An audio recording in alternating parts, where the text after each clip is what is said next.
Soy zapatista del estado de Morelos, porque proclamo el plan de Ayala y de San Luis. Si no le cumplen lo que al pueblo le ofrecieron, sobre las armas lo haremos de hacer cumplir. Soy zapatista del estado de Morelos, porque proclamo el plan de Ayala y de San Luis. Si no le cumplen lo que al pueblo le ofrecieron, sobre las armas lo haremos de hacer cumplir. Muy buenas tardes tengan todos nuestros miradores, oidores, seguidores, bebedores, masticadores y regurgitadores de la palabra que se expresa a través de nuestro canal de YouTube, La Comuna de la Palabra. Nuevamente, como cada semana hacemos, tenemos un programa dedicado a la cuestión palestina, es decir, muy recientemente Ezra Shabot publicó un artículo donde trata de justificar la situación que guarda la agresión genocida del ejército israelí, llamado por ellos mismos Fuerzas de Defensa, FDI de Israel, aunque de defensa no tiene nada, siempre son ofensivas. El Estado sionista de Israel en Palestina, según la Corte Internacional de del mundo, de Naciones Unidas, ha declarado que es un genocidio y ha girado una orden de aprehensión contra Benjamín Satán Yahú o Netanyahu, como lo conocen más frecuentemente, pero no deja de ser Satán Yahú. Esta ocasión quiero tratar de mostrar una serie de hechos, circunstancias y condiciones que nos muestran de manera evidente y fehaciente cómo efectivamente sí es un genocidio. No quiero dar comienzo a esta exposición, sin embargo, sin antes recordar, como cada semana hacemos, que se ha cumplido una semana más. Ya nos acercamos a los 14 años prácticamente de la desaparición forzada de los 43 jóvenes de la Escuela Normal Rural Raúl Isidro Burgos de Ayotzinapa en Tixla de Guerrero. Y más allá de la última detención de Ángela Aguirre Rivero, no se tiene aún la verdad histórica al respecto. Se le acusa de haber ocultado una serie de videos que daban muestra de los sucesos, pero eso no trasciende más allá de la colusión, es decir, está coludido con las circunstancias, pero no nos entregan la verdad histórica, ni la verdad a secas, mucho menos a los familiares, a los sobrevivientes de este hecho, directos e indirectos, la verdad a secas. La justicia transicional, nada al respecto. Solamente la última nota es la detención de Ángela Aguirre Rivero por ese hecho. Tampoco quiero dejar de señalar el asunto de las madres buscadoras o familiares de buscadores de sus seres queridos levantados, secuestrados, desaparecidos en contra de su voluntad, que plantean indiscutiblemente una de las demandas más legítimas en esta hora. Porque las madres y familiares con sus propias manos y sin apoyo directo del Estado y del gobierno, han buscado y en algunos casos encontrado restos que las autoridades nunca dieron con ellos. Vaya un fraterno saludo a las madres buscadoras y a través de nuestra querida amiga Angélica Rodríguez Monroy, madre de Viridiana Anaída, estudiante de nuestra Facultad de Psicología de la UAM, Universidad Autónoma del Estado de Morelos, a 14 años de distancia, seguimos sin tener la verdad a secas, la justicia y su presencia porque viva la llevaron. Recientemente, aunque se dice que probablemente ya apareció, ha desaparecido otra compañera estudiante de la Universidad Autónoma del Estado de Morelos. Parece ser que la violencia estructural cabalga en caballo de Hacienda y nada la detiene. Esperemos que efectivamente sea cierto que ya apareció, que la encontraron con vida y que no sea más allá de un rumor que trata de limpiar rostros y circunstancias. Ante esta circunstancia, el propio Ejército Zapatista de Liberación Nacional ha dicho que vendrá a marchar con las madres. Creo que es una demanda legítima y una presencia importante para estos grupos de familiares de buscadores. No voy a meter al análisis de esa cuestión, pero sí quiero eh, empezar con un eh, comentario que viene al caso. Este comentario tiene que ver con el cartel diseñado. Aparece la periodista Ikram Antaki, Siria. Su hijo Marwan Antaki ha publicado un libro hace tiempo que recuperó una entrevista que en 1980 en Managua, Nicaragua, en el primer aniversario del triunfo de la Revolución Sandinista, entrevistó a Yasser Arafat y publicaron el libro Conversaciones con Arafat, editado por Ikram Antaki, y a la diestra de la imagen de Ikram Antaki, periodista siria, un fragmento de la introducción que realiza a su trabajo, un fragmento que desconozco si fue deliberadamente escrito así, yo lo organicé como si fuera un poema porque viene escrito en prosa, y en la parte inferior una niña buscando sus libros de escuela de los escombros después de un bombardeo realizado por las FDI, el ejército sionista de Israel, que se dedica a masacrar impunemente con el respaldo del imperialismo estadounidense, británico, la Comunidad Europea y otras fuentes que me parece son deleznables en esta lógica y que vamos a tratar aquí.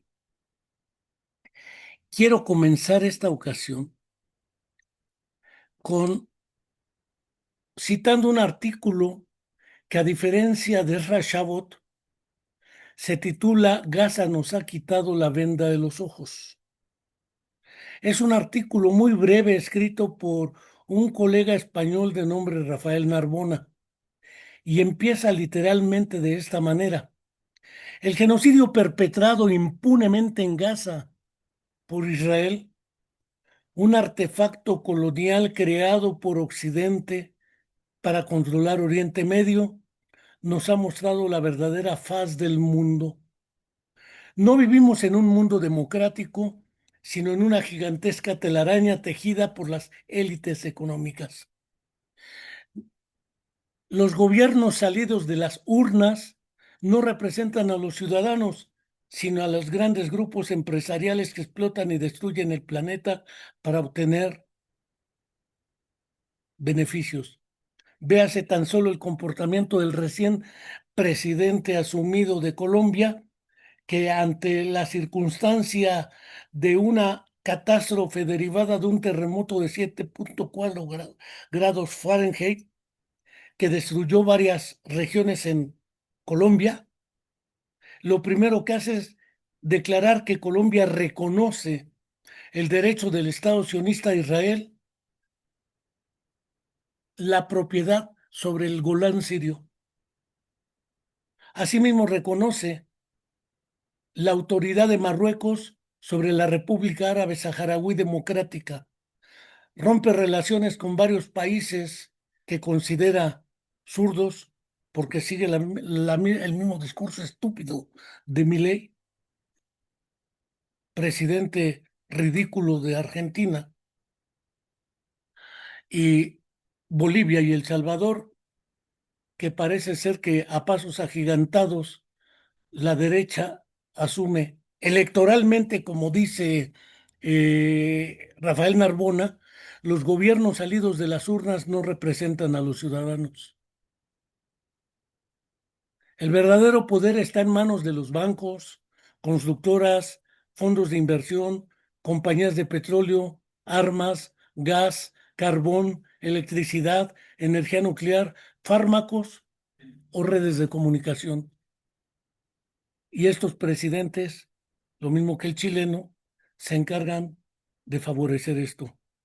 La destrucción de Gaza, que nos ha llamado tanto la atención, pero que para Ezra Shabot es nada más un problemilla menor que no llega a genocidio, no obedece solo al propósito de crear un gran Israel, sino a intereses comerciales que intentan ocultar, explotar grandes yacimientos de gas, crear un corredor comercial que compita con la nueva ruta de la seda china, construir el canal Ben Gurión, así lo quieren llamar, para sustraer tráfico marítimo al canal de Suez, buscar petróleo en la región que, según un informe del Servicio Geológico de Estados Unidos, naturalmente podría albergar grandes recursos aún no descubiertos de petróleo. Estados Unidos y sus aliados estiman que las costas de Gaza podrían tener y entregar 1.700 millones de barriles de petróleo y 3.452 millones de metros cúbicos de gas natural, naturalmente a ellos. Ninguna empresa quiere implicarse en la explotación de la zona. Sería mejor decir saqueo. Sin grandes márgenes de seguridad, la inestabilidad generada por el problema palestino es un argumento altamente disuasivo. Por lo tanto, hay que buscar una solución final. Paul Vaslavic en psicoterapia le llamaba la solución clarifinante, que es la que buscaron los nazis para exterminar a los judíos finalmente. Subrayo judíos, no a los judíos sionistas. Si no es posible una limpieza étnica por culpa de las protestas internacionales, el propósito sería reducir al menos a la impotencia total al pueblo palestino, tal como se propone el plan de paz de Donald Trump. Los gobiernos están al servicio de las grandes empresas. Esa es la realidad. Lo demás solo es retórica.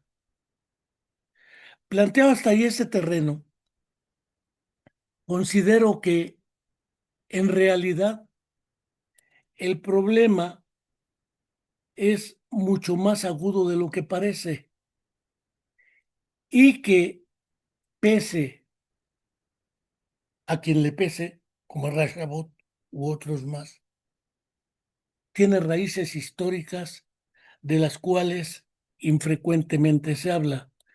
Quiero, bajo estas circunstancias, mencionar un punto de partida fragmentado que, según expresan muchos, es el origen de la situación actual y que con justa legitimidad el Estado sionista de Israel y sus fuerzas de defensa israelí, es decir, su ejército de agresión y genocida, realizan. Como sabemos, el 7 de octubre de 2023, Hamás y otros grupos armados palestinos lanzaron un ataque sorpresa contra el sur de Israel.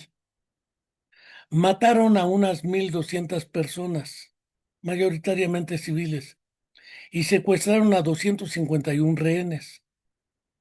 Israel respondió con una ofensiva militar a gran escala en Gaza, con bombardeos intensos y operaciones terrestres con el objetivo declarado de destruir las capacidades militares de Hamas y liberar a los rehenes.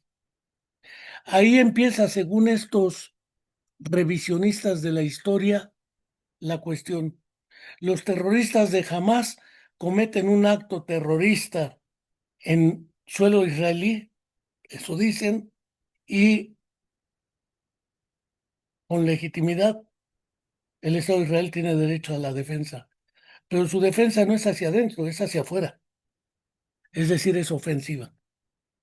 La amplia mayoría de explicaciones, léase justificaciones mediáticas y políticas de algunos estados, políticos de ultraderecha y los medios, reduce la descripción causal a este hecho, sin considerar las condiciones históricas y las circunstancias que hicieron posible este invento. Según el Ministerio de Salud de Gaza o de Sanidad de Gaza, controlado por Hamas y considerado fiable por agencias de la Organización de Naciones Unidas, más de 73.400 palestinos han muerto hasta ahora y más de 174.000 quedan heridos desde el inicio de la ofensiva israelí. Estamos hablando de más de 200.000. Una proporción significativa, más del 75%, son miles de niños, mujeres, ancianos. Desde el alto al fuego del octubre del 2025, más de 1.200.000, 1.270.000 muertos y alrededor de 4.200 heridos por ataques israelíes. Operaciones selectivas, dije, más de 1.200, 1.200 y 1.270 muertos y 4.200 heridos, más de 5.000. Resultado de operaciones selectivas que Israel justifica como dirigidas contra combatientes de Hamas. Israel reporta cientos de soldados muertos, reitero, soldados, no civiles en los combates. Todos los rehenes vivos o restos fueron liberados o devueltos en el marco del alto al fuego. Gaza está en gran medida en ruinas. Destrucción masiva de infraestructura, vivienda, hospitales y tierras agrícolas. Casi toda la población, más de 2 millones, ha sido desplazada múltiples veces y viven en tiendas, si es que se puede decir que viven, o edificios dañados, con acceso limitado a agua, alimentos, sanidad y ayuda humanitaria. En octubre del 2025 se alcanzó un alto al fuego mediado por Estados Unidos bajo la administración de Donald Trump y una junta de paz, entre comillas. Este acuerdo incluyó la liberación de rehenes, reducción de intensidad de los combates y planes para el desarme de Hamas, además de una transición, entre comillas, a un gobierno tecnocrático palestino, despliegue de una fuerza internacional de estabilización y una eventual retirada israelí, si así lo consideran las FDI y el Estado sionista de Israel, junto con inversión y préstamos, léase, inversión y préstamos para la reconstrucción. El estado actual es un alto al fuego falso y en el mejor de los casos incompleto. Israel realiza ataques aéreos y operaciones a diario. Justifica estas como eliminaciones de combatientes de Hamas. Decían que eran bien poquitos y en 6 años han matado muchísimos más de los militantes que dicen tenía Hamas. Hamas y autoridades gazatíes lo denuncian como violaciones a los supuestos acuerdos. Israel controla alrededor del 60% o más, con un objetivo del 70% del territorio de Gaza, con una línea amarilla de separación. La población palestina está concentrada en una zona costera reducida bajo influencia de Hamas. Hamas anunció su disolución y la disolución en consecuencia de su gobierno civil en julio de 2026. hace un mes, para facilitar la transición, pero el desarme, especialmente de armas pesadas, y la retirada israelí están estancados. Israel exige el desarme completo primero, jamás condiciona estos pasos al cese de los ataques, retirada y avances hacia un Estado palestino independiente. Negociaciones recientes hasta ahora no han logrado ningún avance. Continúan incidentes mortales como ataques israelíes reportados apenas hace unas horas, 19 de agosto del 2026. Una vez narrado esto, podemos sostener sin temor a equivocarnos que las actividades y acciones del Estado sionista de Israel constituyen un genocidio. Hace años, probablemente entre 1985 y 1990, cuando el doctor Amat Sover era el representante embajador de la autoridad, en ese entonces de la Organización para la Liberación de Palestina, un colega de nombre Hiram, libremente con textos de Mahmoud Darwich, Ghassan Kanfani, Taufik Sayad, Sami Al-Qasim, Nizar Kavani, Salim Jubran, Fado Atukan y Kram Antaki, en la entrevista que ella realizó a Arafat en Managua, Yasser Arafat, con las respuestas que dio Arafat a Antaki en Managua, el propio doctor Amat Sober, Irán Torres, el Antiguo y el Nuevo Testamento, realiza la adaptación de una obra de teatro que la vi en esa época, entre el 85 y el 89, organizada por el doctor Amat Sober, y creo que ha sido la mejor versión hasta ahora organizada. Recientemente, por un grupo de teatro de la Facultad de Artes de la UNAM, se presentó otra vez la obra que se llama, como esta presentación dedicada al pueblo palestino, y que se llama literalmente como el título de un poema de Mahmoud Darwich, que en realidad el poema se llama Escribe que soy árabe, aunque muchas traducciones lo pusieron como Escribe que soy palestino. Un juglar, como puedo serlo yo, se dirige al público diciéndoles: señoras y señores, niñas y niños, voy a cantar una canción y perdonen si las palabras son escandalosas, pero los ecos de una explosión reciente resuenan todavía en los muros de mi voz. Cantaré un canto en el que pondré todo mi corazón, así que escúchenme alternativamente. Mi país, parte de un poema de Darwich, era un jardín de almendros, de perales, de viñas. Era mi padre rey y mi madre la reina. Yo era el príncipe heredero.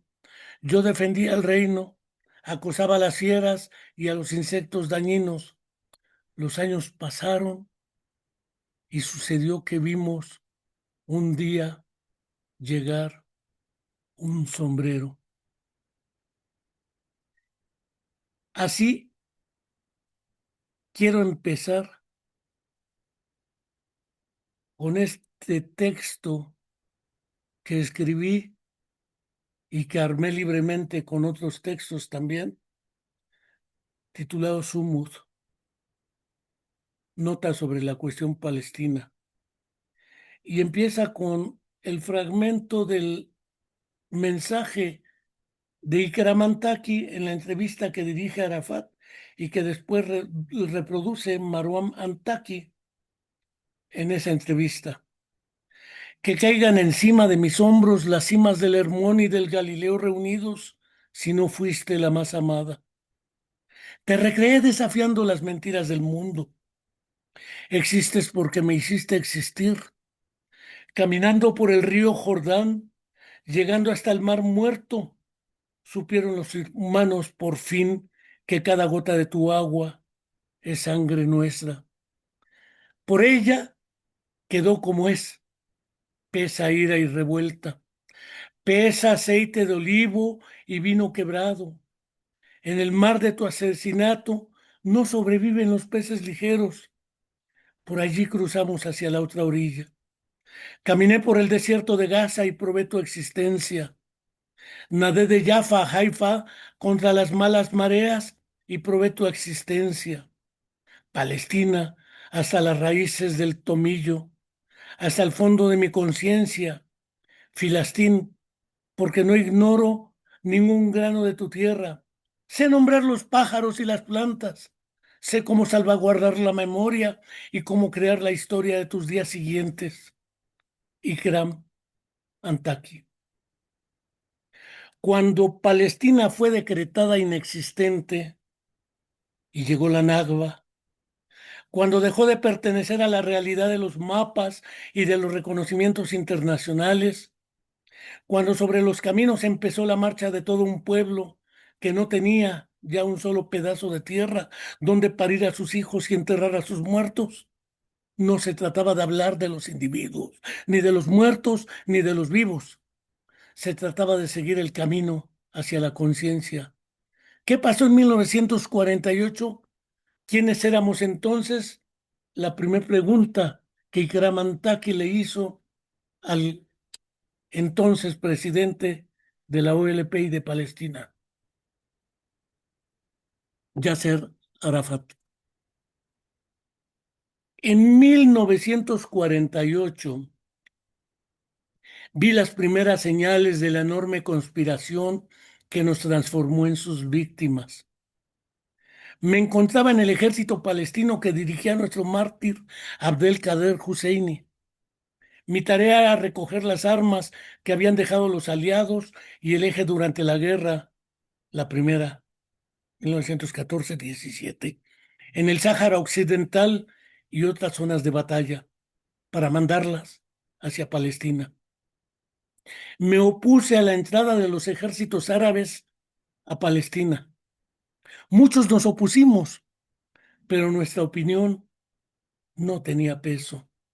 Mira, nosotros éramos el ejército palestino. Los ejércitos árabes regulares que entraron eran, ¿cómo te diré?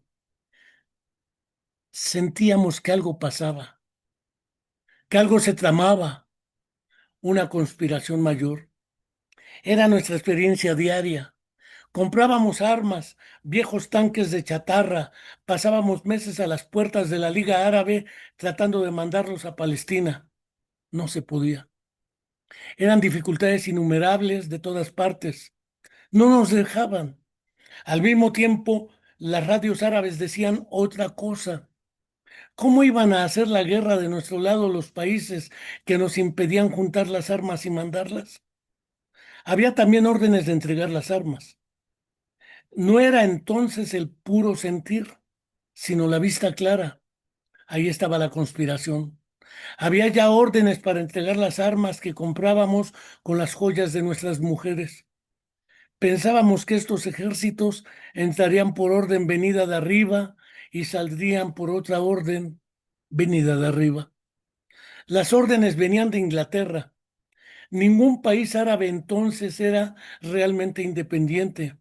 Los 7 ejércitos árabes estaban dirigidos por un oficial inglés, el general Gluck, e Inglaterra estaba también del otro lado, entregando las tierras palestinas que estaban bajo su poder mandatario a los nuevos colonos judíos venidos de Europa, protegiendo los grupos terroristas sionistas, castrando los brotes de liberación nacional palestina. El pueblo palestino no tenía voz. Durante los 17 años siguientes, también hablarán por él, en nombre de él. Hasta 1965, cuando empezó a hablar por sí mismo, cuando nació la revolución. No se creó Fatah en ninguna teoría. No fue la cristalización de un sueño lejano. Aquí no hubo profetas ni hombres superiores. Fatah es el resultado de los dolores de un pueblo, como el parir naturalmente la continuación lógica de la revuelta de Gaza, que siguió siendo el único lugar llevando el nombre de Palestina después de 1948. De los movimientos estudiantiles, de la Guerra de Suez en 1956, de todo esto nació Fatah. En 1956 el levantamiento y el desarrollo del sentimiento nacional. Nos dimos cuenta de que no existía en el plan árabe un trabajo consecuente para recuperar Palestina. Nasser mismo nos lo dijo, el que pretende tener un plan para liberar Palestina se ríe de ustedes. Y salió el nombre de la organización de las siglas mismas del Movimiento de Liberación Nacional Palestino, Fatah. Fatah significa abrir la tierra, abrirla. Nuestra revolución es del ciclo del año de los campesinos, del ciclo de la vida, no de la muerte, y de la tierra. Sabemos mucho de cómo roturarla también, Yasser Arafat. Ningún otro movimiento en la historia ha tenido un adversario tan difícil. Un pueblo reconocido como la clásica víctima de la historia y ningún otro movimiento de liberación e independencia en el periodo de la posguerra, la segunda, ha contado con una serie de aliados naturales tan poco fiables y a veces mortíferos. Un entorno tan inestable, una superpotencia interlocutora tan reticente como Estados Unidos y una superpotencia aliada tan ausente desde que la Unión Soviética, ya antes de su desaparición, abandonara en la práctica la causa palestina por deferencia a Estados Unidos e Israel. Y todo esto es experimentado por los palestinos, sin que haya la menor soberanía territorial en ningún sitio. Mientras la dispersión y la desposesión siguen siendo el sino de toda la nación, y mientras sigue siendo objeto de leyes punitivas en Israel y los países árabes, de una legislación discriminatoria y de unos edictos unilaterales e inaceptables que van desde la deportación hasta las órdenes de disparar en el acto, pasando por el acoso en los aeropuertos y el maltrato verbal en la prensa, nos dijo Eduard Said, ya fallecido no hace mucho. Después de la Segunda Guerra Mundial, resultó que la cuestión judía, que se consideraba como la única insoluble, de hecho se resolvió, a saber, mediante un territorio colonizado y luego conquistado. Pero esto no resolvió ni el problema de las minorías, ni de la patria o transterrado. Antes, al contrario, como prácticamente todos los demás acontecimientos de nuestro siglo, la solución de la cuestión judía no ha sido sino producir una nueva categoría de refugiados, los árabes palestinos, aumentando así el número de apátridas transterrados en otros 700.000 u 8.000 personas. Hannah Arendt. ¿Acaso nuevamente se pregunta Eduard Said? Estuvo justificado que se les desposeyera y borrara del mapa con casi 1 millón de palestinos obligados a abandonar durante la Nakba Palestina y su sociedad reducida a la inexistencia, por más que fuera para salvar a lo que quedaba de los judíos europeos que habían sobrevivido al nazismo. ¿En virtud de qué pauta moral o política se espera que los palestinos se permitan dejar de lado las reivindicaciones de su existencia nacional, su tierra y sus derechos humanos? ¿En qué mundo se carece de argumentos para responder cuando se le dice a todo un pueblo que se halla jurídicamente ausente, pero al mismo tiempo se lanzan ejércitos contra él? Se realizan campañas, incluso contra su nombre, y se cambia la historia para demostrar, entre comillas, su inexistencia. Eduard Said otra vez. 6 eventos marcan la actualidad de Medio Oriente y su relación con el mundo. Primero, la división ordenada en el Tratado Sykes-Picot de 1916, cuando ingleses y franceses se repartieron se repartieron la región, calculando que ganarían la guerra primera y entonces determinarían sus zonas de influencia. Segundo, las independencias de la década de los 40 que obligaron a los estados recién construidos a buscar una forma de gobierno, no dejaron la dependencia. Tercera, la fundación del Estado sionista de Israel con la desaparición de Palestina. Cuarto, el fracaso del progresismo árabe que intentó unificar a Siria y Egipto. Cinco, la revolución iraní de 1979. Y sexta, la caída del régimen soviético. Marwan Soto Antaki, hijo de Ikram Antaki, quien publicara un libro dedicado a este asunto. Ahora yo, el de la voz, trataré de presentar una breve síntesis de lo ocurrido en Palestina.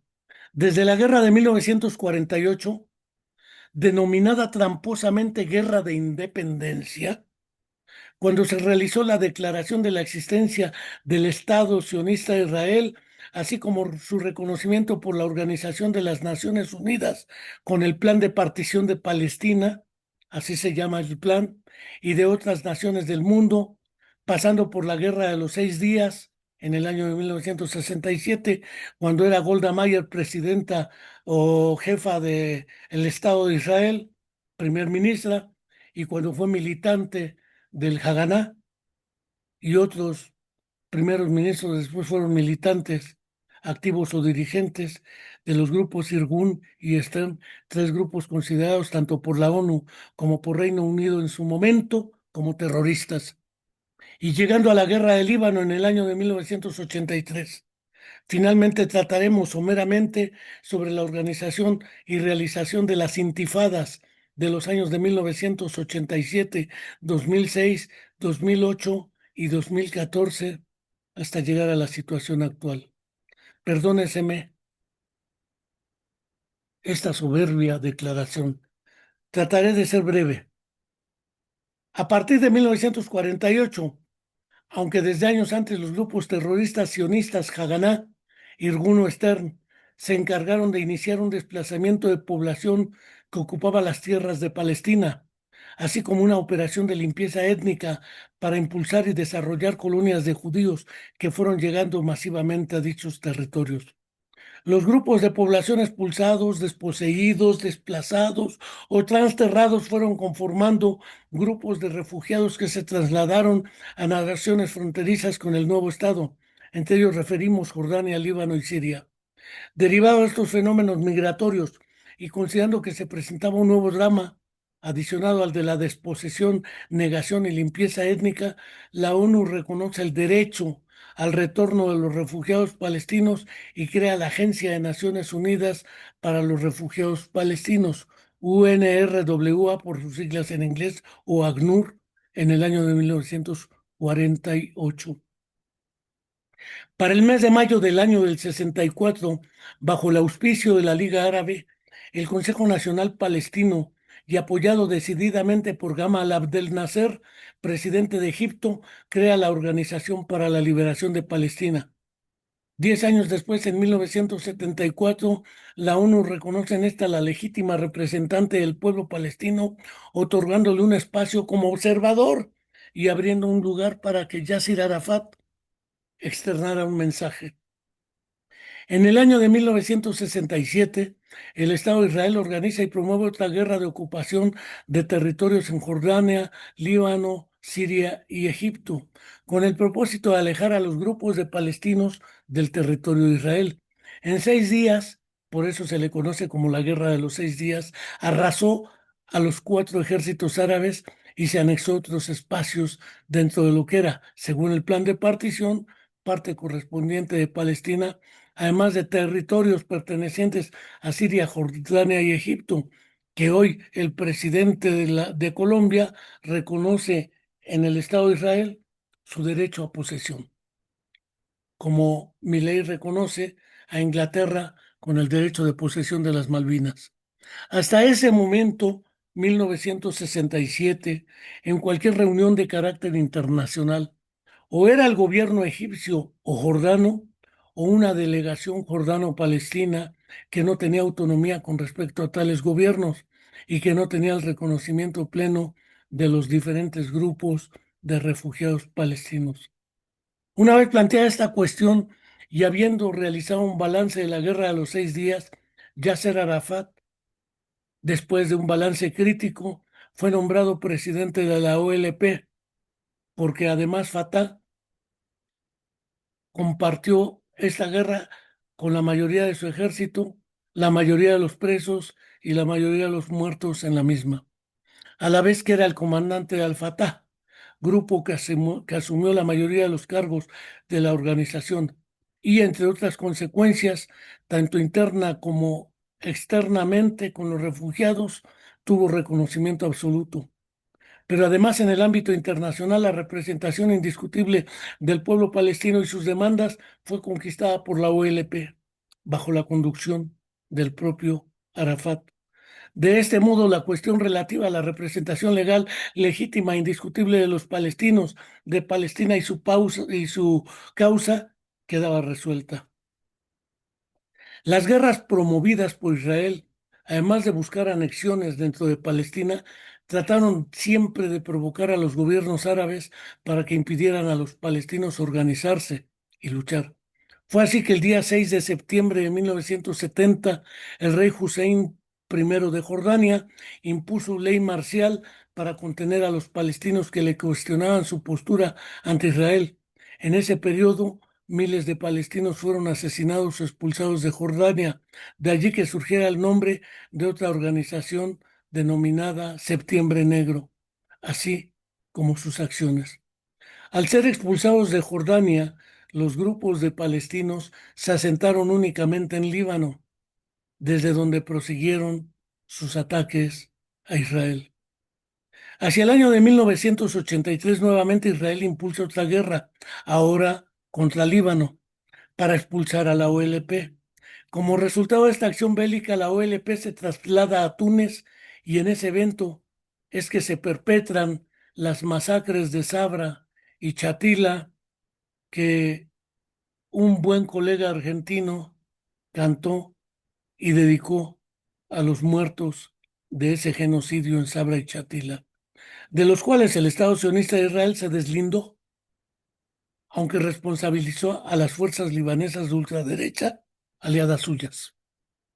Una vez que en los territorios de Gaza y Cisjordania se admite la existencia de espacios para los palestinos administrados ya por la Autoridad Nacional Palestina, pero controlados militarmente por Israel, nuevamente en los años de 1987 y 2000, una nueva modalidad de lucha y de protesta se expresa entre los palestinos. Corría el año de 1987 cuando un grupo de trabajadores palestinos fue asesinado por un camión militar israelí, lo que trataron de mostrar como un simple accidente. Se sumó esto al hartazgo palestino, en especial de los jóvenes, ante tales abusos derivados de la ocupación israelí. Fue entonces que se dio el momento más conmovedor y emblemático de las resistencias palestinas recientes, las intifadas. Miles de jóvenes palestinos salieron a la calle a enfrentar con rocas, hondas, como David, y palos a las tropas de ocupación, como a Goliat. Israel actuó con toda desproporción, enviando tanques, militares y aviones para enfrentar tales actos de protesta. La consecuencia más clara de una guerra que no lo fue, 3.162 palestinos muertos y 127 soldados israelíes.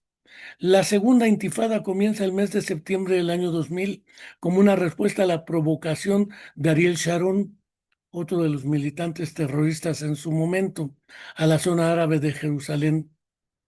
Grupos de palestinos respondieron arrojando piedras a las fuerzas militares israelíes y la represión causó 7 muertos palestinos. Desde ese año hasta el 2005 no cesaron los enfrentamientos. Esta intifada dejó más de 5.000 muertos palestinos y poco más de 1.000 israelíes. Esta modalidad conocida como las intifadas, formas de lucha y resistencia que muestran fehacientemente que el problema o la cuestión palestina no ha sido considerada en la búsqueda hasta ahora sin término de soluciones duraderas y radicales en la región. Por eso es que acude nada más a octubre y la entrada de Hamas. Como podemos admitir, mientras no se resuelva el asunto de los refugiados palestinos, el derecho al retorno, la representación legítima del pueblo palestino y sus demandas, la autodeterminación de los territorios ocupados por Israel, la existencia de un Estado palestino con todos sus derechos, el retorno de Israel a los espacios originales del plan de la ONU, el cese a la violación de los derechos humanos de los palestinos, el cese al impulso de nuevos territorios colonizados, etcétera, no hay perspectivas de solución definitiva o clarifinante al problema, clara y final. Estas son las demandas que siempre se han planteado y que con las intifadas, las guerras y las circunstancias actuales queda claro que desde el surgimiento del Estado sionista de Israel era evidente el obstáculo principal para una paz duradera en la región se encuentra en el Estado sionista de Israel y el apoyo incondicional de los Estados Unidos, la Unión Europea y otros estados. A la muerte de Yasser Arafat, en realidad asesinato, fue comprobado, la división interna entre los palestinos, la pérdida de credibilidad por parte de Al-Fatah, el ascenso de la presencia y aceptación por parte de Hamas, generaron las condiciones para elevar el nivel de las confrontaciones con Israel y los Estados Unidos. Ganó democráticamente las elecciones Hamas. Sin embargo, esto nunca lo han argumentado quienes dicen simplemente que es un grupo terrorista. Que nos quede claro, el entorno de una ocupación predatoria alimenta tanto dentro de Israel como de los territorios ocupados una permanente tensión que alimenta la confrontación perpetua que ahora observamos sin que se busque la solución de raíz, es decir, radical. Llegará a afirmar con cierta dosis de dramatismo al-Ahlel en su texto Tiempo hinchado y la muerte del significado, en el libro Un reino de olivos y cenizas, escritores contra la ocupación en Palestina, literatura Random House, Barcelona 2017. Si se me pide una definición en una sola frase del significado de la ocupación, me gustaría decir a ustedes esto con la mayor seguridad: una imagen de una madre lanzando a su hija por una ventana para salvarle la vida de un misil. La ocupación se parece a las 1001 noches. Cada día trae una nueva historia, una nueva aventura que te hace olvidar la anterior y te prepara la que vendrá después. Página 43. La ocupación hincha el tiempo. La ocupación es la muerte del significado. Página 44. Y cómo comprender que hay más allá del silencio y las mentiras una profunda herida que no cesará hasta reconocer y reconocer la cuestión palestina. Según expresa la agencia Reuters, la situación en Palestina, especialmente en la franja de Gaza y Cisjordania, desde el ataque de Hamas a Israel el 7 de octubre del 2023, es un conflicto prolongado con una crisis humanitaria grave, un alto al fuego frágil que desde octubre del 25 se muestra y un estancamiento en las negociaciones. Luego entonces, planteado hasta aquí este asunto, no nos cabe duda que aquí se encuentra una verdadera situación intratable. Aquí vale la pena tratar de cerrar este monólogo con un diálogo entre un representante simbólico del poeta Mahmoud Darwich y un soldado de Israel. A propósito del poema, escribe que soy árabe o escribe que soy palestino. Soldado iracundo toma de los cabellos a Mahmoud. Nombre, Mahmoud. Escribe que mi nombre es muy común, que soy paciente en un país que hierve de cólera, que mis raíces se hundieron antes del nacimiento de los tiempos, antes de la eclosión de los siglos, antes de los cipreses y los olivos, antes del crecimiento vegetal. Escribe que mi abuelo fue un labriego sin títulos ni nombres, que mi casa es una choza campesina de cañas y maderos. ¿Te complace mi condición? Mi nombre es muy común. Nombre, Mahmoud Hassan. Soldado, cabellos, Mahmoud, negros. Soldado, ojos, Mahmoud, castaños. Y me cubro la cabeza con una jata y tengo las manos duras como una roca que lastiman las manos que me estrechan. Escribe que me gusta el aceite de olivo y el tomillo. Dirección, escribe que vivo en una aldea perdida, olvidada, sin nombre en las calles y cuyos hombres todos están en la cantera o en el campo. ¿Te enojarás por ello? Ocupación, trabajo en una cantera para mis hermanos. Arranco de las piedras el pan, las ropas, los cuadernos y no vengo a mendigar a tu puerta y no me arrastro en las losas de tu tumba. ¿Te enojarás por ello? Nacionalidad,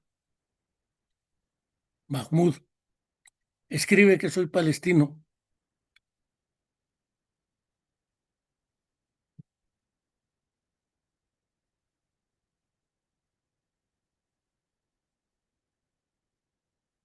Que robaste las viñas de mi abuelo y una tierra que arábamos mis padres y que solo nos dejaste estas rocas. ¿No vas a quitármelas tú también? ¿Tu gobierno? Como se dice por ahí, vamos, escribe, apunta en lo más alto de la primera página que yo no odio a los hombres, que no agredo ni robo a nadie, pero que si mi pueblo y yo tenemos hambre, devoraremos la carne de quien nos despoje. Y ten cuidado, cuídate de nuestra hambre y de nuestra cólera. Soldado derriba a Mahmoud, lo esposa y ambos salen. Cierro. Israel ha sido creado en la región del Medio Oriente para oponerse a la corriente nacionalista y en caso de que esto le sea difícil, hacer al menos lo posible para que esta corriente no obstruya los intereses petroleros norteamericanos en esa región. Bueno, no es mía esta frase, dice el expositor, sino el presidente estadounidense Harry S. Truman. En efecto, ya en 1948 Estados Unidos había invertido más de 2.000 millones de dólares, un tercio de las inversiones estadounidenses en el extranjero, en la explotación del petróleo árabe. La dependencia de Israel con respecto del exterior propiciaba la triple alianza entre el imperialismo occidental, la burguesía financiera judía internacionalizada y el Estado de Israel. Esta confluencia de intereses determinó la declaración conjunta de Estados Unidos, Gran Bretaña y Francia en mayo de 1950, mediante la cual se comprometían a mantener un equilibrio militar en la región favorable a Israel, como medida propiciatoria de un clima de seguridad para sus inversiones petroleras. Mientras tanto, ¿qué hacían los árabes? Estando los palestinos dispersos principalmente en Siria, Líbano, Jordania y Egipto, o viviendo en el mejor de los casos, si se puede decir viviendo, bajo ocupación militar, el movimiento nacional se vio temporalmente afectado. El desmembramiento de la sociedad palestina provocó, por una parte, una virtual destrucción de la inmensa mayoría de sus instituciones y organizaciones nacionales, y por la otra, la misma dispersión generó enormes dificultades para la organización de las masas al quedar desvinculados grandes sectores del pueblo. Así, desenraizados de su tierra, viviendo en la peor de las miserias, fragmentadas y carentes de una vanguardia nacional bien organizada que las aglutine y las presentara una alternativa real a sus legítimas aspiraciones, las masas palestinas muy pronto se vieron sumidas en una especie de vacío político. De esta forma, a fines de estos años, empezaron a formarse las primeras organizaciones. Y al finalizar 1965, al Fatah. Hasta ahora, después, aparece la idea, efectivamente, de que si no es un genocidio, entonces ¿qué es? Indudablemente es un genocidio. Que Erra Shabot no mienta. Es un problema ideológico, no moral. Es un problema ético, no moral personal. Vaya dedicado este monólogo al pueblo palestino. Los invito a seguirse suscribiendo a nuestro canal de YouTube, La Comuna de la Palabra. Los invito a compartir este monólogo y a vernos la próxima ocasión con un programa dedicado a qué pasa ahora en América Latina, que por la vía electoral, que es que gana la derecha, y esa escisión bipartita entre derecha e izquierda nos parece también insuficiente para comprender y explicar lo que sucede, porque decían que Daniel Ortega es de izquierda, que Correa era de izquierda, que Lula es de izquierda, que Petro es de izquierda, que Daniel Ortega es de izquierda, que Díaz Canel es de izquierda y que Claudia Sheinbaum es de izquierda. ¿Qué les hace comunes a todos ellos? ¿En qué se parecen y en qué se diferencian? Y finalmente el asunto de la educación superior en México, a propósito de los exámenes de ingreso, donde existiendo lugar para 2,000 personas, por decir un número, venden 10,000 exámenes. Entran 5,000, por decir otro número, y luego venden un curso propedéutico, de los cuales se excluyen otros 3,000. Nosotros políticamente empezamos, bueno, yo empecé desde la secundaria, pero en el 1976, en los movimientos de rechazados de la UNAM. Yo no fui rechazado porque tenía pase automático y venía desde el 60, pero nos solidarizábamos con los movimientos de rechazados. Hablo del 76. Muchos se acordarán de ello, Agustín Guerrero entre ellos. La presidenta Claudia Sheinbaum refirió estos movimientos de rechazados. Entonces, ahí la dejo. Hasta la próxima y muchas gracias.